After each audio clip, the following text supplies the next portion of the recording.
In order to set up a brand new RA2 Select system, first check that you've downloaded the free app when connected to the internet or 4G. Next, on the device, go to Settings and make sure that you're connected to the network that your hub is connected to, whether that's the home's permanent router or the wireless access point that you've brought with you. Launch the Lutron app. The initial landing page has the Get Started and the Sign In items, which are for the homeowner to set up their account. We've created a Quick Start Pro Installer mode, which doesn't require creating login credentials, so use that. Select Basic Setup and input your contact details in case they need any additions to the system in the future, and select Next on the top right.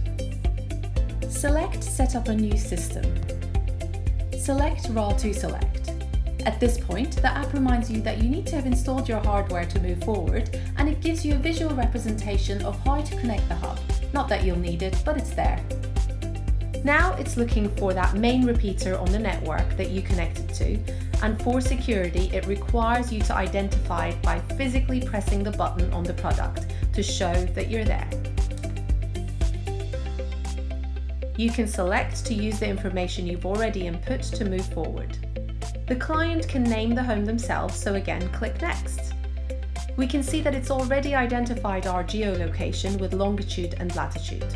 So when we click Next, it sets that time and location on the system as it's the first time we're setting it up. It then takes us straight to the list of devices that we may have installed to start building the system area by area. Let's start with the inline dimmer and switches. These are probably in the ceiling behind a downlight or remotely mounted in a cupboard, so instead of having to get on a ladder and locate them to press physical buttons, we can find them remotely here. The system is now searching for any inline devices which haven't yet been assigned, whether this is 20 or 2 like we have here. And we can see that it's found both.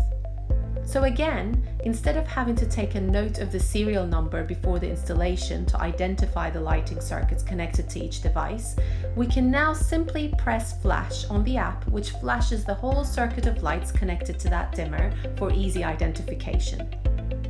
I now know exactly which one it is, and we can proceed to add it onto the system. This press brings up a list of room names, and for the purposes of this, we're going to create a nice kitchen. So I know that the lights that flashed are the under cabinet lights in this kitchen, which allows me to input that on the app, and when I press Next, those lights flash twice to let me know that they've been added.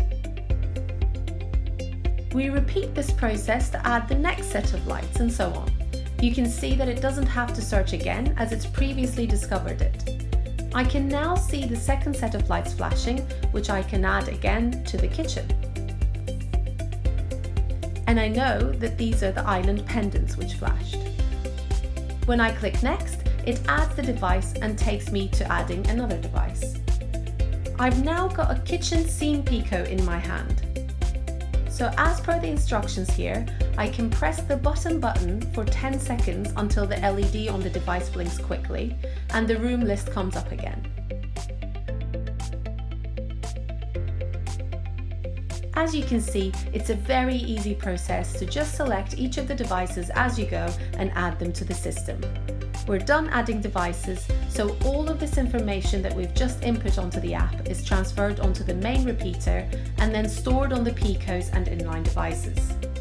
Now we have the main screen of the home setup showing the rooms and devices that have been added so far. The island pendant and under cabinets are shown to be currently on. I haven't done any programming on the keypad, yet if I press the off button on the physical kitchen Pico I have in my hand, I can see that those lights turn off. When I press the on button, the lights turn on. And if I go into the keypad on the app, I can see that I have a replica of what's on my wall, which means that I can show you, when I go to Edit Device, that we already have preset scenes. For the dining button, the island pendants are showing at 50% and the under cabinets are 20%. It leaves the homeowner with something to start with that they can adjust in their own time. They can add lights from the dining room, for example, close the Lutron blinds if they have them, and even add music to that button with their favorite dining playlist. You can see here that without having to do anything, just because they have a Sonos speaker in the house, it already comes up here as a kitchen Sonos room. At the initial setup, that is all you need to do. So you can now send the homeowner invite from the ribbon at the bottom, put the homeowner's email details in, and click Send Invite. You can see a copy of the email that's about to be sent to them by Lutron, which you could also CC yourself in, and click Send. That's your handover done. Easy peasy.